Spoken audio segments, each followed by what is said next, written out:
Welcome back this last segment of the Fourth Estate, and we're discussing the sacking of Prime Minister Amama Mbabazi, of Amama Mbabazi as Prime Minister of Uganda, rather. I think I should use correct English. Let me start with you, Richard, in this last round, and then I'll come to Charles. That bigger crisis you've been talking about for the country, you have an election looming, 2016. Okay, not looming, but scheduled for 2016. And people are going to participate. You have parties preparing for party primaries and people beginning to position themselves. Campaigns are already going on, especially at other levels and this is why Amama finds himself where he is. Well, he hasn't said he will stand, but people have been saying wait and see until October when the NRM does its caucus.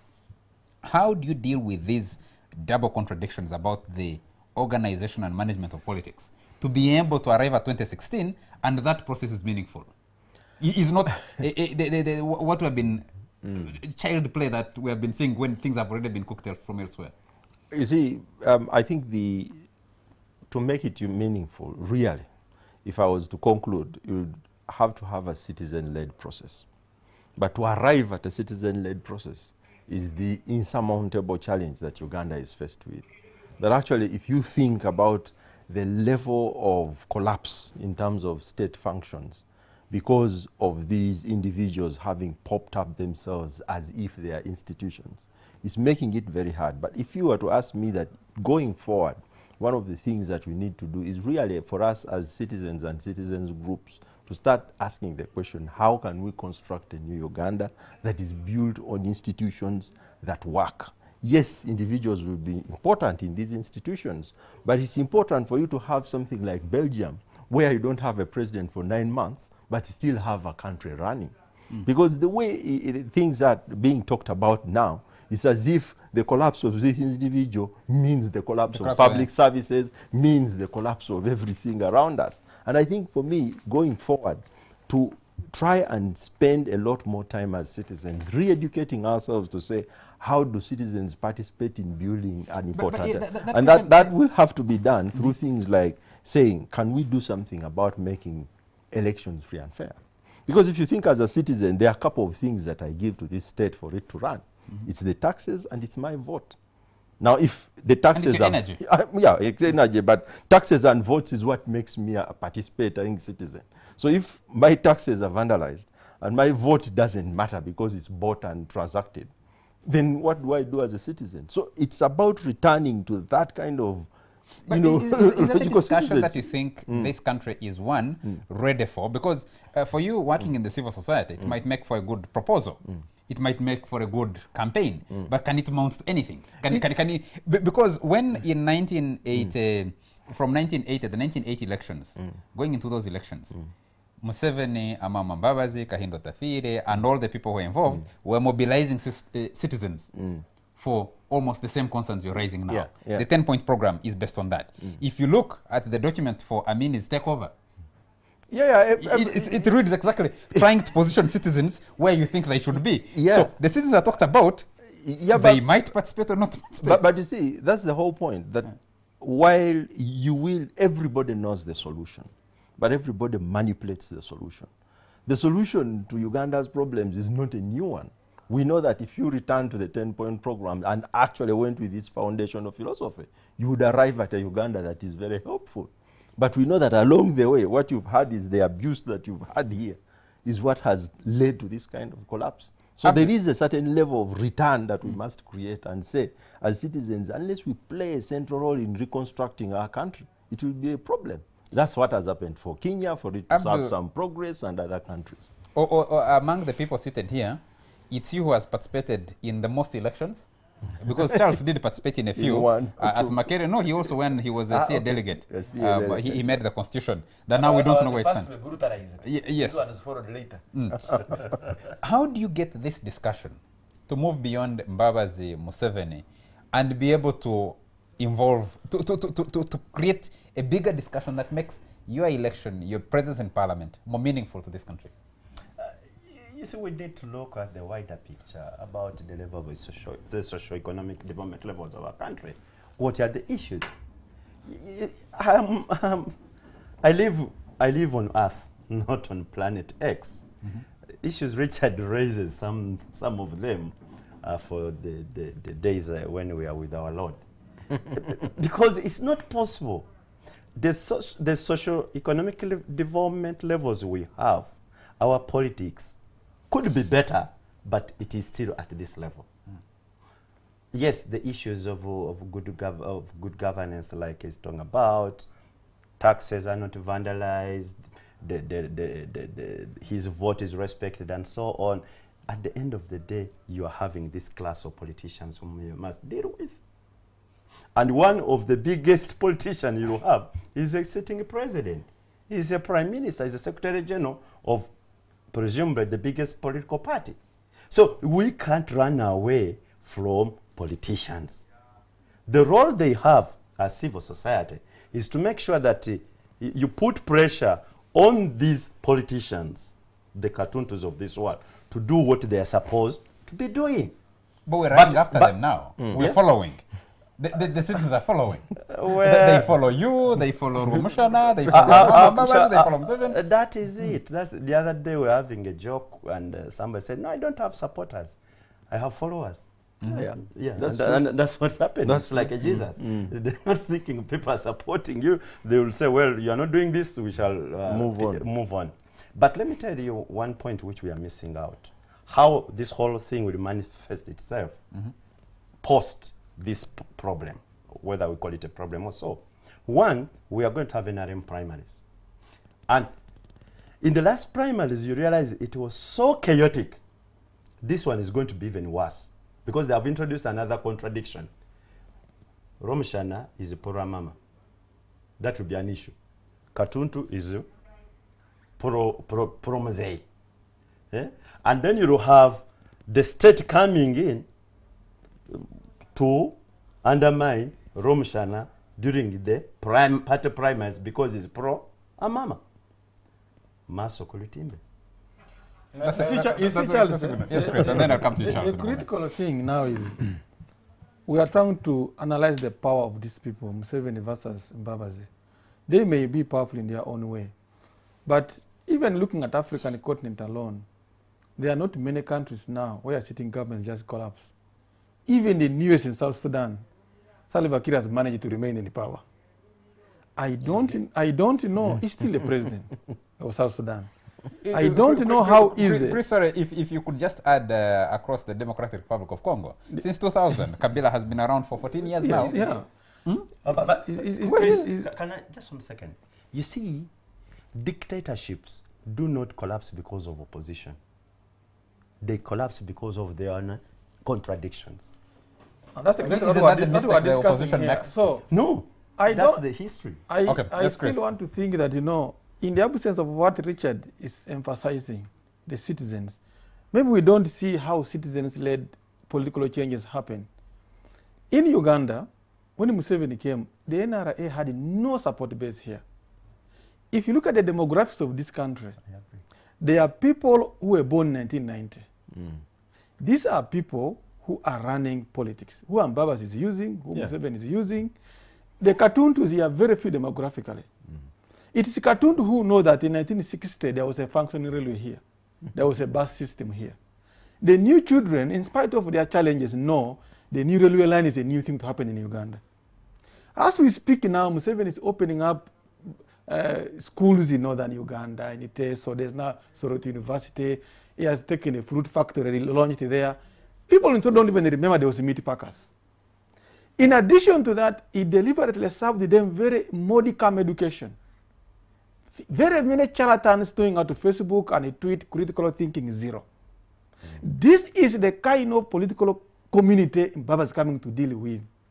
And once you are not controlling the state machinery to continue manipulating, trying to meet their needs here and there, give them jobs here, give them this cooperation, it's going to be a tall order for Mbabazi.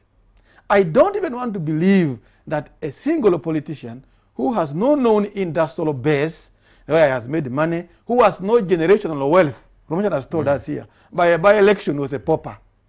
I don't think even the presumed wealth Mbabazi has can manage to take on the wealth from all of citizens that Museveni presides over. He will choose what to direct it for what purpose. In the military, Rwomushana knows there has been a slow but sure purge of those perceived to be Mbabazi generals. So even if we are going for this by-election, as his daughter is clinging onto the register, Museveni can create another new NRM register. That means for me, the safe houses are going to be busy for those pockets who think Mbabazi is something. And there is no country in this world that will say, okay, we support you, Mbabazi, and come outrightly and say we are supporting you to take on a sitting government. That's not the nature of international politics today.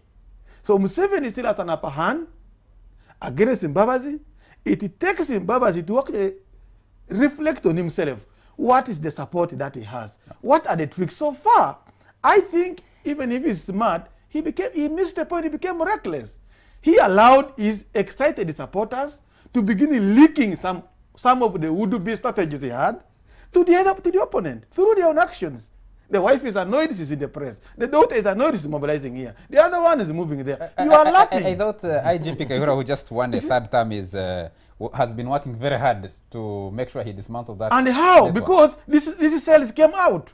So if this man is so smart, how can your cells easily get out?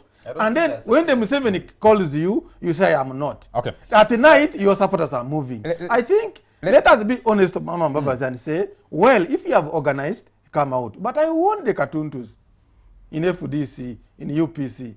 Uganda's had a history of saying we want to change, let us welcome everybody. The Baganda made that mistake. Obote used Amin to attack Lubiri. But the Baganda were welcoming Amin. Are you sure Obote did it? That's what they are saying, that Obote used him. The Baganda welcomed Amin. What did Amin do? The same thing. Hold on. We remember when Museveni threw away the Obote government and the Lutuas, they drummed in Kampala. What do we get by just welcoming people? Let ask Mbabazi, what does he come with? What is in his bag? That's the question I've been wanting to ask. But Charles, I want to ask you a different question, sorry, and you can make the point you wanted to make. What does the sacking of Mbabazi and appointing of Rugunda mean for Kigezi, which has seemed to be, has been trying over the last few years to emerge as a regional bloc that is solid? Through the international community of Banyachigezi has been one of the most active after the dismantling of Ugandan North American Association. UNA. Yes, UNA. It remained Banyachigezi Ikobe that was... For lack of time, it's extremely very difficult to analyze the dynamics of that area. But when M23 at the zenith, no, at the climax of M20, I think the same word, climax of M23, bombs landed in Chisoro. I think for the first time, we had Uganda's territory being hit direct. And whether you can call it orders or what, they were given by some power.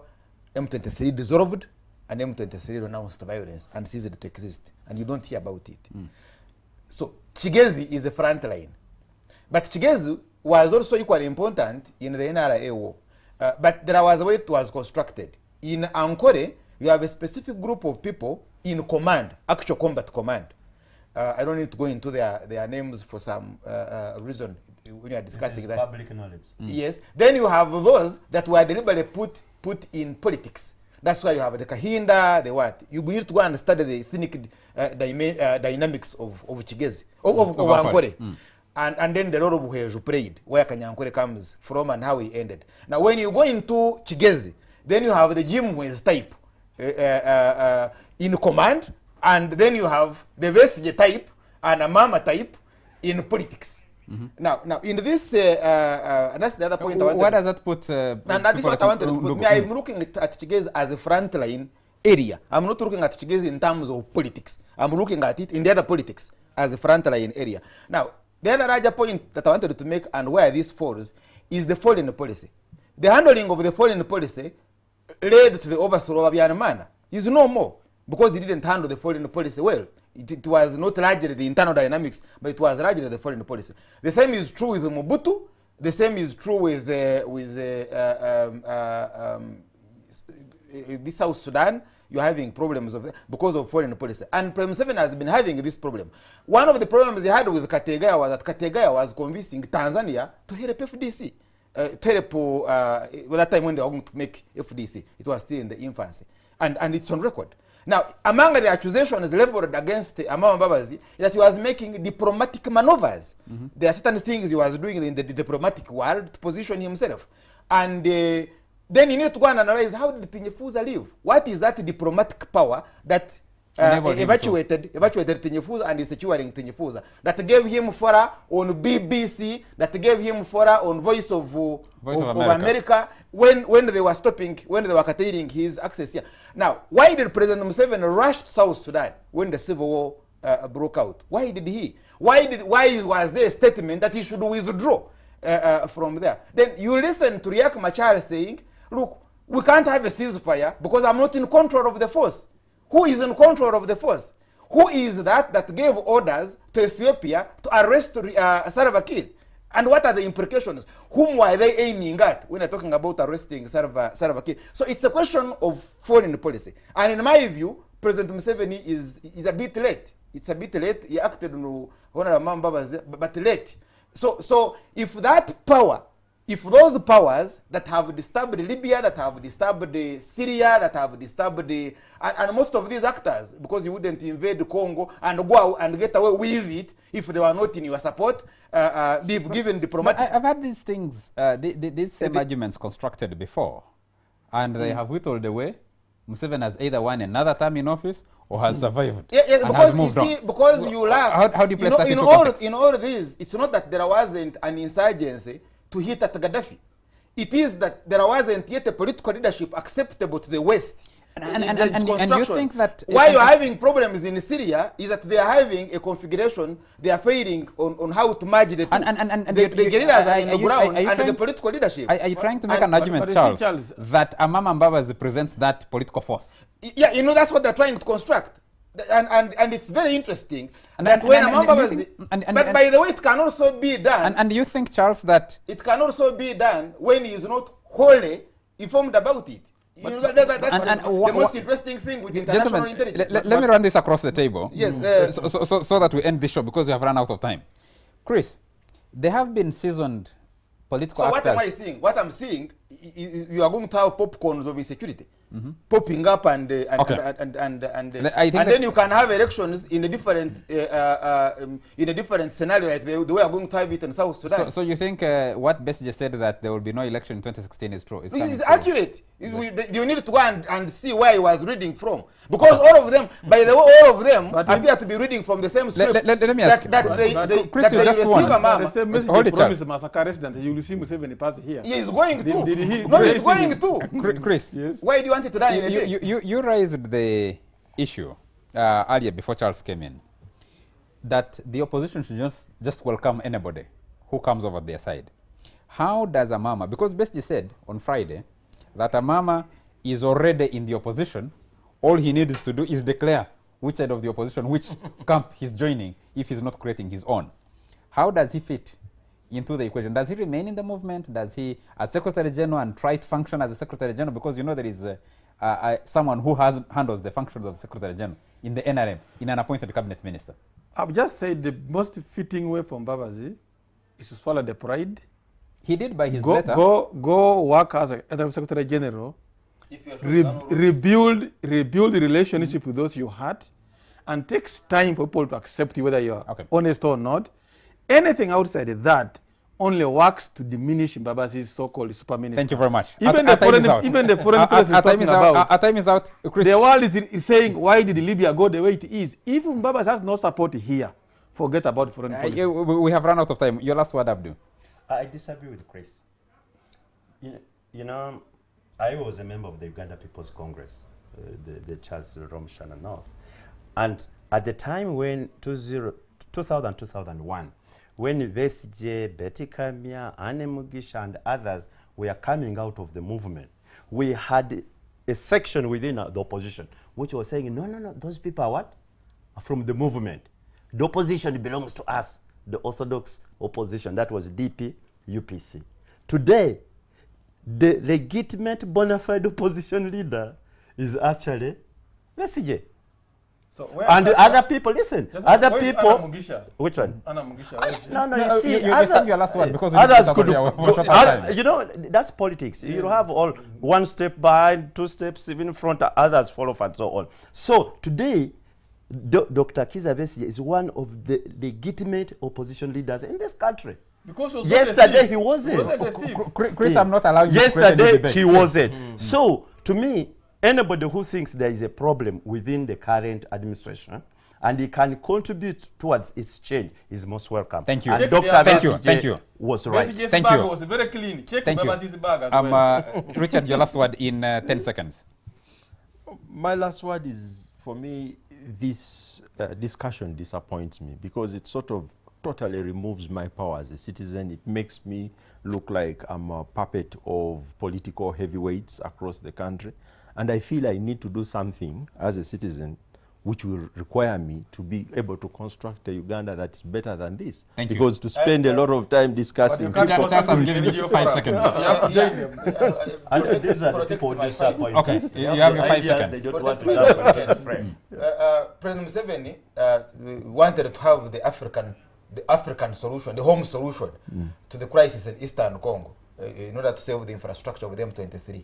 It was crashed, it couldn't take off, and Tanzania played the lead. It was done militarily.